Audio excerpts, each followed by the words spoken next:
Voilà une notion un petit peu délicate, la notion de congruence. Elle n'est pas évidente du tout. Elle est réservée pour vous, les spécialistes de cette option-là. Regardez bien comment on va s'en dépatouiller. N supérieur ou égal à 2, un entier, sinon ce n'est pas la peine. On prend deux nombres entiers relatifs. On dit, tenez-vous bien. Alors il y a plusieurs définitions, là je vous en propose une. On essaiera peut-être d'en voir une autre, oralement en tout cas.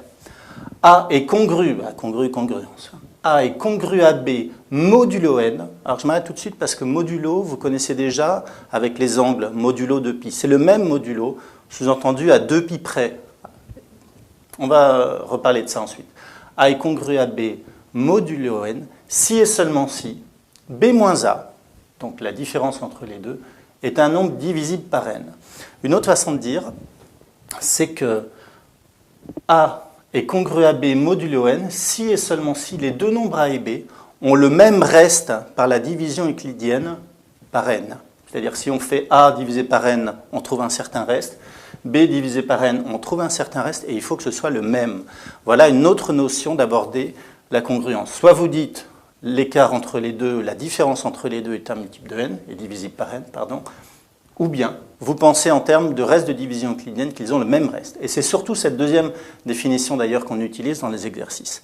Regardez comment on écrit ça, c'est avec 3 barres, c'est pas égal, c'est un autre signe, ça veut dire congru. A est congru à B modulo n, on peut l'écrire dans l'autre sens, B congru à A modulo n, puisque bien sûr si B moins A est divisible par n, A moins B l'est aussi. Je ne l'ai pas marqué dans les propriétés tellement elle est évidente. Alors, dans les propriétés A est congru à A, cela va de soi. Si A est congru à B et B congru à C, alors A est congru à C. Ça, c'est drôlement pratique. Si A est congru à B, quand on ajoute dans chaque membre un nombre C, eh bien la congruence est conservée. En bref, il y a compatibilité avec l'addition et il y a aussi compatibilité avec la multiplication.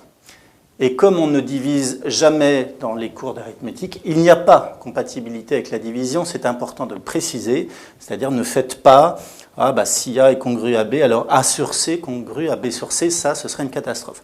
Surtout pas de compatibilité avec la division. On résume, congruence, notion un peu compliquée.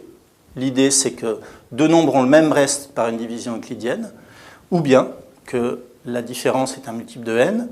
Et enfin, dire ici toutes ces propriétés qu'on va utiliser lorsqu'on va travailler sur un exemple de la congruence. Voilà. Alors retenez bien cette notation-là, elle est très importante, c'est toujours modulo quelque chose. On va faire un exercice d'application à présent.